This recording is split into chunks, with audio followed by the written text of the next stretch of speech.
Selamat pagi, siang, atau sore teman-teman. Jadi pada pertemuan kali ini akan dibahas nih terkait salah satu kingdom yang ada dalam sistem klasifikasi, yaitu kingdom fungi. Oke, selanjutnya kita akan membahas terkait karakteristik umum dari fungi terlebih dahulu.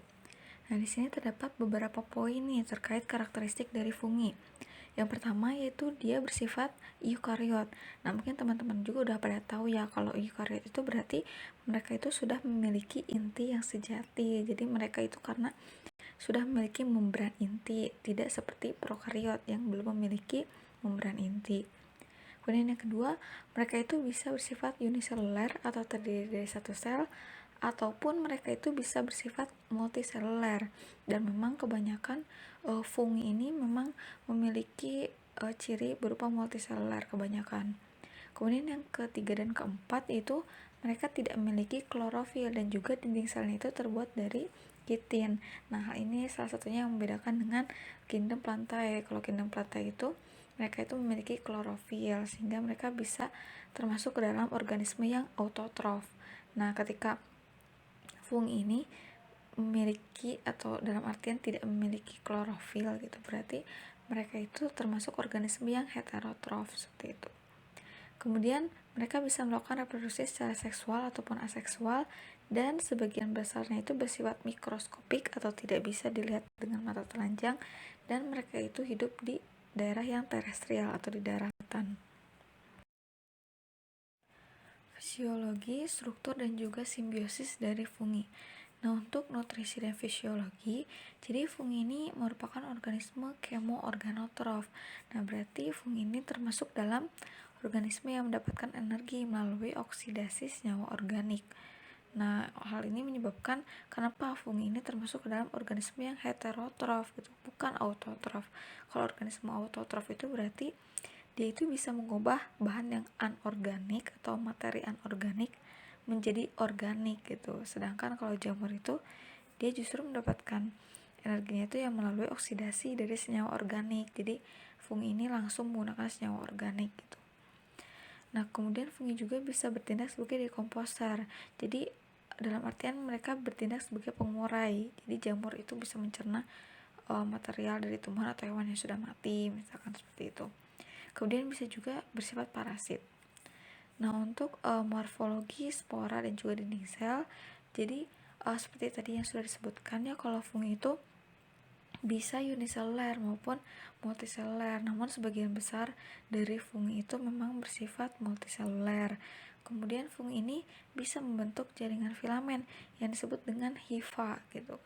Nah, mungkin teman-teman juga udah tahu ya hifa itu apa. Jadi hifa itu sebenarnya dinding sel tubular yang mengelilingi membran sitoplasma. Nah, di sini dari gambar sebelah kanan ini bisa terlihat ya, ada yang ditunjukkan bernama hifa.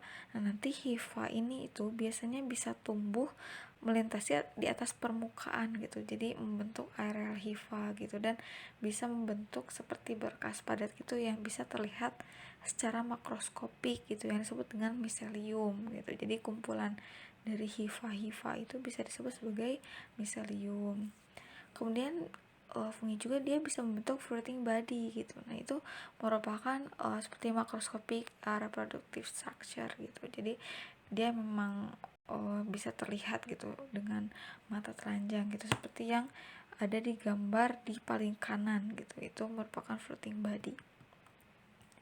Kemudian dinding sel dari fungi itu tadi ya terbuat dari kitin. Jadi kitin itu polimer N-asetil glukosamin seperti itu. Nah, ini beda ya dengan dinding sel yang dari tumbuhan. Nah, kalau tumbuhan itu selulosa gitu. Sedangkan kalau fungi itu kitin.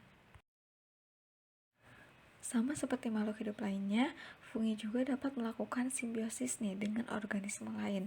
Di sini terdapat dua jenis simbiosis yang cukup terkenal ya, yang terjadi antara fungi dengan organisme lain.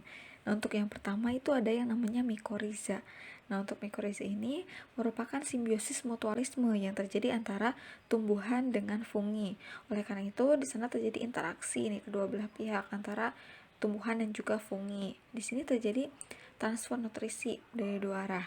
Jadi jamur akan membantu uptake nutrisi itu untuk tanaman dari lingkungan, seperti misalkan untuk uptake fosfor dan nitrogen gitu dari tanah. Kemudian tanaman sendiri dia bisa mentransfer karbohidrat atau senyawa-senyawa lainnya untuk digunakan oleh jamur seperti itu. Nah, untuk mikoriza ini terdapat dua jenis ya teman-teman. Ada endomikoriza dan ektomikoriza. Nah, kalau endo itu dari kata dalam. Jadi memang untuk endomikoriza sebagian besar jamur itu memang tertanam di dalam jaringan akarnya gitu. Sedangkan untuk ektomikoriza, gitu luar, maka si sel jamurnya itu membentuk selubung yang luasnya tuh di sekitar bagian luar akarnya gitu kebanyakan, dan melakukan penetrasi ke jaringan akarnya itu hanya sedikit gitu, hanya sebagian kecil saja gitu. Kemudian untuk yang kedua ada simbiosis namanya itu lichen. Jadi lichen ini merupakan simbiosis mutualisme antara fungi dengan alga atau cyanobacter. Nah, alga dengan cyanobacter itu beda ya, kemarin udah dibahas gitu ya. Kalau alga, maksud alga di sini tuh organisme eukariotik, sedangkan untuk cyanobacter atau alga biru hijau, nah itu berarti organisme yang prokariot gitu, yang belum memiliki membran inti. Nah, di sini sama berarti seperti mikoriza, di sini juga di lichen ini terjadi interaksi antara fungi dengan alga atau cyanobacter. Nah, di sini alga atau cyanobacter mereka merupakan organisme fototrofik. Nah, oleh karena itu mereka bisa menghasilkan senyawa-senyawa organik yang kemudian bisa digunakan oleh jamur gitu. Nah, jamur mereka tidak bisa melakukan fotosintesis, tapi mereka itu bisa menyediakan ruang atau tempat gitu untuk organisme fototrofik berupa alga dan cyanobacter ini untuk bisa tumbuh dan terlindung dari erosi misalkan oleh hujan ataupun angin seperti itu.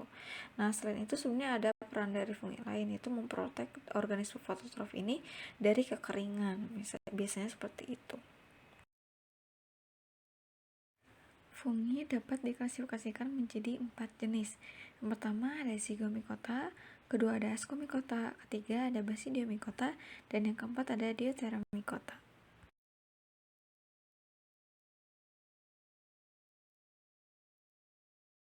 Oke, untuk yang pertama kita akan membahas terkait jenis dari fungi yang pertama, yaitu Zygomicota, yang memiliki common name berupa braid mold. Terdapat beberapa karakteristik yang dimiliki oleh Zygomicota. Yang pertama yaitu mereka memiliki hifa yang tidak bersekat sehingga mempunyai beberapa inti. Nah, hifa jenis ini dan memiliki beberapa inti disebut juga dengan koenositik. Nah, untuk reproduksinya sendiri bisa dilakukan secara seksual ataupun aseksual. Nah, untuk reproduksi seksual dari Zygomicota itu dilakukan dengan proses konjugasi, yaitu dilakukannya ada bergabungnya sitoplasma gitu atau plasmogami hifa dari dua individu jamur haploid yang berbeda muatan gitu. Nah, untuk reproduksi aseksualnya sendiri itu dilakukan tanpa proses plasmogami atau karyogami, tapi langsung membentuk sporangium dari hifa yang haploid seperti itu. Nah, contoh dari Zygomicota yaitu ada Rhizopus oryzae untuk pembuatan tempe, ada juga Rhizopus stolonifera itu yang menyebabkan kebusukan pada roti gitu, sehingga memang common name dari Zygomicota itu tadi ya ada bread mold gitu, karena memang kebanyakan itu banyak ditemukan di sebagai penyebab dari busuknya pada roti gitu.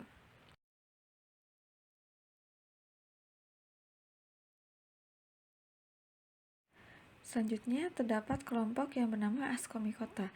Nah, penamaan Ascomycota ini diambil dari kata ascus yang artinya kantung gitu, karena dapat menghasilkan struktur yang menyerupai kantung. Beberapa karakteristik dari kelompok Ascomycota yaitu yang pertama memiliki hifa yang bersekat. Jadi memang ini berbeda ya dengan Zygomicota gitu. Kalau Zygomicota itu tadi hifanya itu tidak bersekat, dan untuk Ascomycota ini memiliki inti selnya itu satu gitu. Nah, kelompok Ascomycota ini merupakan kelompok fungi yang terbesar dibandingkan kelompok fungi lainnya, dan mereka bisa melakukan reproduksi secara seksual maupun aseksual. Nah, reproduksi secara seksual dilakukan dengan cara menghasilkan askospora dari struktur yang bernama ascus gitu ya, kantung yang merupai kantung tadi. Sedangkan aseksualnya itu dilakukan dengan cara menghasilkan conidiospora. Nah, walaupun begitu, memang beberapa Ascomycota ini hanya bisa bereproduksi secara seksual, artinya tidak dapat menghasilkan askus. Nah, contoh dari Ascomycota yang paling terkenal itu ada Saccharomyces cerevisiae. Itu termasuk dalam yeast atau ragi. Mereka itu termasuk ke dalam uniselular, organisme uniselular. Kemudian juga terdapat contoh Ascomycota lain itu ada Penicillium dan juga Aspergillus.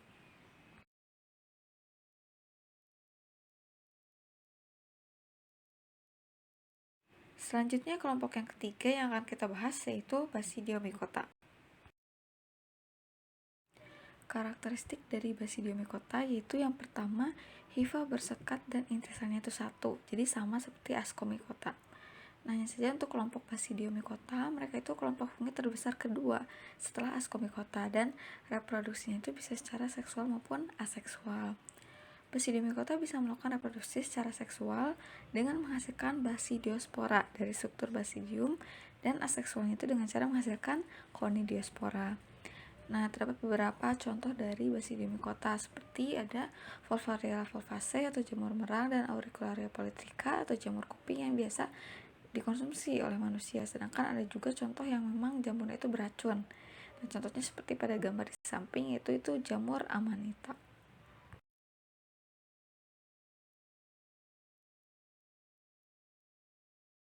Kemudian kelompok yang terakhir yaitu ada Deuteromycota atau memiliki common name berupa fungi imperfecti. Oke, karakteristik dari Deuteromycota yang pertama, hifa bersekat dan inti selnya itu satu, jadi sama seperti Ascomycota dan Basidiomycota. Kemudian reproduksinya itu secara seksual gitu. Kenapa dinamakan fungi imperfecti? Karena memang baru diketahui cara reproduksi seksualnya, seperti itu, belum diketahui fase generatifnya. Nah, contoh dari Deuteromycota itu ada Candida albicans yang bisa menyebabkan kandidiasis gitu pada kulit.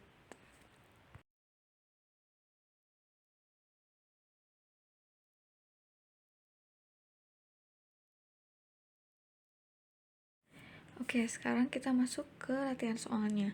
Untuk latihan soal yang pertama, dalam klasifikasi dua kingdom, jamur termasuk dalam jenis tumbuhan. Nah, hal ini dikarenakan tumbuhan dan jamur mempunyai kesamaan dalam hal-hal berikut. Kecuali, kita bahas coba satu-satu opsinya ya. Untuk yang pertama itu eukariot, sama-sama eukariot. Nah, opsi ini tuh benar ya teman-teman. Jadi jamur dan tumbuhan itu sama-sama eukariot, jadi sama-sama memiliki membran inti sel atau memiliki inti sel yang sejati gitu. Berarti opsi yang A itu benar. Kemudian yang B mempunyai dinding sel. Nah, ini juga benar ya teman-teman, meskipun memang komposisi dinding sel dari jamur dan tumbuhan itu berbeda. Tadi udah dijelasin ya kalau jamur itu tersusun dari kitin atau N-asetil glukosamin gitu. Sedangkan kalau tumbuhan itu dari penyusun utama itu selulosa atau hemiselulosa juga bisa. Kemudian untuk opsi yang C, tidak bisa bergerak aktif. Nah, ini benar juga ya, tidak seperti hewan, jadi tumbuhan dan jamur ini memang tidak bisa bergerak aktif. Kemudian yang D juga ini benar ya, mempunyai membran sel. Jadi baik itu di jamur ataupun tumbuhan itu sama-sama mempunyai membran sel. Kemudian kita lihat yang E, mendapatkan makanan secara autotrof. Nah, ini opsi ini tentu salah ya teman-teman, karena autotrof ini hanya ada di tumbuhan, tapi kalau di jamur itu tidak. Kalau autotrof itu kan mereka bisa menghasilkan senyawa organik dari yang anorganik gitu, karena salah satunya nih mereka bisa melakukan melalui proses fotosintesis salah satunya. Nah, sedangkan kalau jamur itu mereka bersifat heterotrof, jadi mereka tidak bisa menghasilkan makanannya sendiri, jadi sangat bergantung nih dari organisme lain. Jadi jawaban yang benar itu kesamaan dalam hal-hal berikut kecuali yaitu opsi E, jadi mendapatkan makanan secara autotrof. Selanjutnya kita masuk ke contoh soal yang kedua. Berikut ini tercantum beberapa nama jamur dari 1 sampai 6. Itu ada, bisa dibaca sama teman-teman. Nah, yang termasuk jamur Basidiomycota dan dapat dimakan adalah, nah di sini coba kita satu-satu ya lihat opsinya. Untuk yang pertama ada Aspergillus flavus. Nah, Kita tahu ya kalau Aspergillus flavus, jadi untuk spesies dari Aspergillus itu termasuk ke dalam jenis atau kelompok dari Ascomycota. Dan di sini untuk Aspergillus ini bisa menghasilkan aflatoksin, jadi untuk jamur ini bisa bersifat racun gitu. Berarti nomor satu itu udah salah ya, karena Aspergillus flavus itu termasuk ke dalam Ascomycota. Kemudian yang kedua ada Volvaria volvaceae. Nah, tadi juga udah dibahas ya, sempat dibahas kalau Volvaria volvaceae atau jamur merang itu termasuk ke dalam Basidiomycota gitu, dan itu bisa dimakan. Berarti nomor 2 itu benar. Kemudian nomor 3 Neurospora crassa. Nah, untuk Neurospora crassa ini dia termasuk dalam Ascomycota, dan dia termasuk dalam jamur yang biasa digunakan untuk proses pembuatan oncom biasanya. Berarti nomor 3 itu salah, yaitu termasuk Ascomycota. Kemudian yang keempat ada Auricularia polytricha. Nah, Auricularia polytricha juga tadi sudah sempat dibahas, yaitu termasuk ke dalam Basidiomycota. Nama lainnya itu yaitu jamur kuping dari Auricularia polytricha. Berarti nomor 4 itu benar ya. Berarti jawaban yang benar itu ya 2 dan 4. Terus kalau misalkan opsi yang 5 nih, biar teman-teman tahu. Nah, Rhizopus solanifer. Nah, tadi juga sempat dibahas ya. Rhizopus solanifer itu termasuk dalam Zygomicota. Nah, common name dari Zygomicota kan tadi ada bread mold gitu, karena memang Rhizopus solanifer ini biasa ditemukan di roti-roti yang busuk gitu. Kemudian kalau yang nomor 6 itu Saccharomyces cerevisiae. Nah, Saccharomyces cerevisiae ini termasuk dalam jenis Ascomycota dan biasanya banyak digunakan untuk pembuatan tape atau bir gitu. Nah, di sini karena tadi yang ditanyakan yaitu jamur Basidiomycota, berarti jawaban yang benar itu 2 dan 4. Volvaria volvaceae atau jamur marang, dan juga Auricularia polytricha atau jamur kuping gitu. Jadi jawaban yang benar itu adalah jawaban yang opsi E. Oke, cukup sekian pembahasan terkait kingdom fungi. Sampai jumpa di pertemuan selanjutnya.